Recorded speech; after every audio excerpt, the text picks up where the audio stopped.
Supreme court के पास बहुत ज़्यादा इख्तियारात हैं। इन इख्तियारात पर कोई चेक एंड बैलेंस भी नहीं है। बहुत ज़्यादा इख्तियारात होने की वजह से सुप्रीम कोर्ट सियासी मामलात में मुदाखलत करती है। अब हम सुप्रीम कोर्ट के इन इख्तियारात को कानून साजी के जरिए कम करने जा रहे हैं। जी हाँ, ये कहना था इसराइल के प्राइम मिनिस्टर नेतन्याहू का। इसराइल आजकल क्राइसिस की जद में है। पिछले 2 माह से लोग वहाँ पे मुसलसल एहतजाज कर रहे हैं और अब तो मुख्तलिफ ट्रेड यूनियंस और तुलबा यूनियन ने भी इस एहतजाज की हमायत का ऐलान कर दिया है और कहा यह जा रहा है कि इन क्राइसिस की वजह से फौज के अंदर भी इख्तलाफात सामने आना शुरू हो गए हैं। ये क्राइसिस क्यों पैदा हुए और लोग इतना एहतजाज क्यों कर रहे हैं, ये तमाम कहानी जानने की कोशिश करते हैं इस वीडियो में। 4 जनवरी 2023 ये एक ऐसा दिन था जब इसराइली लॉ मिनिस्टर ने लीगल रिफॉर्म पैकेज का ऐलान किया। ये एक ऐसी रिफॉर्म्स हैं जिसके तहत इसराइली सुप्रीम कोर्ट के जजेस का इंतखाब काबीना की मंजूरी से होगा और यही रिफॉर्म सुप्रीम कोर्ट के इख्तियारात को महदूद कर देंगी। इन रिफॉर्म्स के अकॉर्डिंगली इसराइली पार्लियामेंट को कुछ रूल्स एंड रेगुलेशन के साथ सुप्रीम कोर्ट के किसी भी फैसले को मनसूख करने का इख्तियार हासिल हो जाएगा। नेतन्याहू जो कि इसराइल के सबसे ज्यादा दफा रहने वाले वजीर आजम हैं,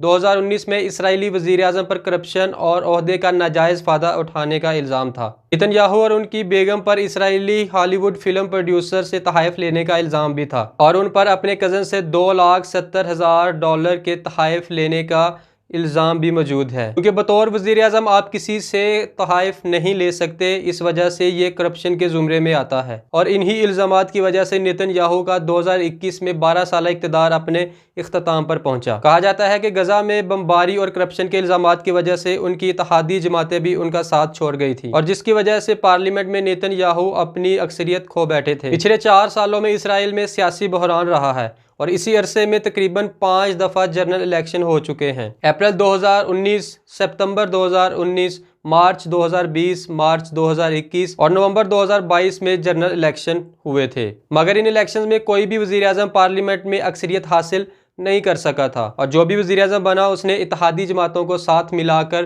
हुकूमत बनाई थी। 23 मार्च 2021 को इसराइल में जनरल इलेक्शन का इनकाद हुआ जिसमें कोई भी पार्टी वाज़ेह अक्सरियत हासिल ना कर सकी और यहाँ तक कि नेतन्याहू की जमात लाइकुद भी 120 से सिर्फ 30 सीटें ही जीत सकी थी, क्योंकि किसी भी जमात को हुकूमत बनाने के लिए 61 सीट्स चाहिए होती हैं और यही अक्सरियत नेतन्याहू और उसकी इत्तेहादी जमातों के पास नहीं थी। और दूसरी जानब अपोजिशन पार्टीज ने इसी बात का फ़ायदा उठाया और अपनी गवर्नमेंट बना ली और इसी के साथ यमीना पार्टी के नफ्ताली बेनेट इसराइल के 13वें वज़ीर आज़म मुंतखब हुए। मगर नवंबर 2022 को इसराइल में फिर एक दफ़ा जनरल इलेक्शन होते हैं जिसमें फॉर्मर प्राइम मिनिस्टर नेतन्याहू और उनके इत्तेहादी जमात ने वाज़ेह अक्सरियत हासिल की और दिसंबर 2022 में फिर से नेतन्याहू इसराइल के वज़ीर आज़म मुंतखब हो गए। ये 6ठी दफ़ा था कि वो इसराइल के वज़ीर आज़म मुंतखब हुए थे। दूसरी तरफ अगर बात कर ली जाए करप्शन चार्जेस की, जिस पर नेतन्याहू पर सुप्रीम कोर्ट ने फ़र्द जुर्म भी आयद कर रखी है। सुप्रीम कोर्ट के इन्हीं इख्तियारात को लेके उनकी हुकूमत ने यह फैसला किया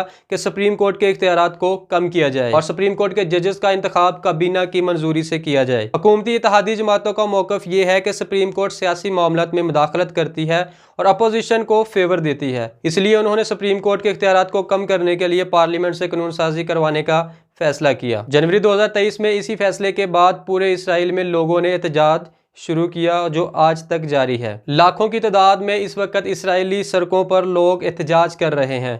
यरूशलेम में वाक़या इसराइली सदर के घर के बाहर लोगों ने एहतजाज किया और साथ ही साथ वज़ीर आज़म के घर के बाहर भी एहतजाज किया और दूसरी तरफ लोग इसराइली प्राइम मिनिस्टर नेतन्याहू से इस्तीफ़ा भी मांग रहे हैं और तकरीबन 2 माह से इसराइल मैदान जंग बना हुआ है। अब तो मुख्तलिफ ट्रेड यूनियंस ने भी इस एहतजाज में शामिल होने का ऐलान किया है। एक रिपोर्ट के मुताबिक तिल अबीब शहर में लाखों की तादाद में लोगों ने एहतजाज रिकॉर्ड करवाया। सियासी मुखालफिन तो इन मुजाहरों में शिरकत कर रहे थे, मगर मुल्क की रीढ़ की हड्डी समझे जाने वाली फौज के अंदर भी बगावत शुरू हो गई है। इसराइली डिफेंस मिनिस्टर ने अपनी हुकूमत के खिलाफ एक बयान देते हुए कहा है कि जुडिशल रिफॉर्म्स की वजह से फौज के अंदर बगावत पैदा होने का खतरा है और जिसकी वजह से मुल्क में सिविल वार भी हो सकती है। अपनी ही हुकूमत की पॉलिसीज़ के खिलाफ बयान देने पर उनके डिफेंस मिनिस्टर को उनके ओहदे से हाथ धोना पड़ा है। अब सवाल यहाँ यह है कि हुकूमत जुडिशल रिफॉर्म्स क्यों करना चाहती है, इसके पीछे क्या वजूहात हैं। नेतन्याहू पर करप्शन के चार्जेस हैं, इस पर फ़र्द जुर्म भी आयद हो चुकी है। उनको सज़ा से बचाने के लिए हुकूमत अब ये चाहती है कि सुप्रीम कोर्ट के इख्तियारात को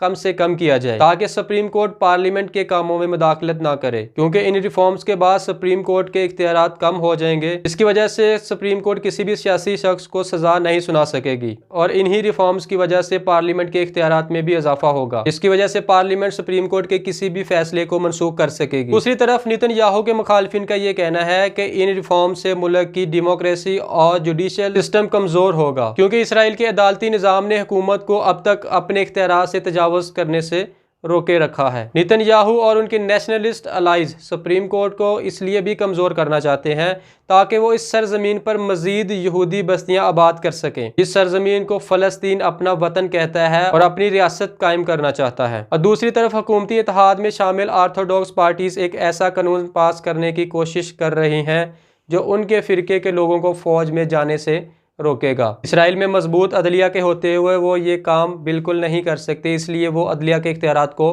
कम करना चाहते हैं। अपोजिशन पार्टीज़ का ये कहना है कि जो तब्दीलियाँ अदलिया में लाने की कोशिश की जा रही हैं इससे अदालती निज़ाम कमज़ोर होगा, जिससे मुल्क की मईशत और दूसरे ममालिक के साथ ताल्लुकात पर भी गहरा असर पड़ेगा। और दूसरी तरफ अगर बात कर ली जाए सुपर पावर अमेरिका की, जिसने इसराइल के मौजूदा हालात पर तशवीश का इजहार किया है। हालिया दिनों में नेतन्याहू ने अमेरिका का दौरा करना था, मगर अमेरिकी हुकाम की तरफ से उनको इस दौरे से मना कर दिया गया है। जुडिशल रिफॉर्म्स को लेकर नेतन्याहू की जमात लाइकुद में भी बगावत सामने आ रही है और इसराइली फ़ौज भी दो हिस्सों में तकसीम हो चुकी है। एक हिस्सा जुडिशल रिफॉर्म्स की मुखालफत कर रहा है तो दूसरा हिस्सा जुडिशल रिफॉर्म्स की हमायत कर रहा है। इस सारी सूरत हाल को देखते हुए हुकूमत ने कुछ अरसे के लिए इस बिल को मुअत्तल कर दिया है, मगर मुजाहिरीन की तरफ से ये ऐलान किया गया है कि जब तक इस बिल को मुकम्मल तौर पर ख़त्म नहीं किया जाता तब तक हम एहतजाज जारी रखेंगे। अब ये देखना बाकी है कि प्राइम मिनिस्टर नेतन्याहू इस सारे मामलात को कैसे हैंडल करते हैं और फ़ौज में होने वाली बगावत को कैसे रोकते हैं।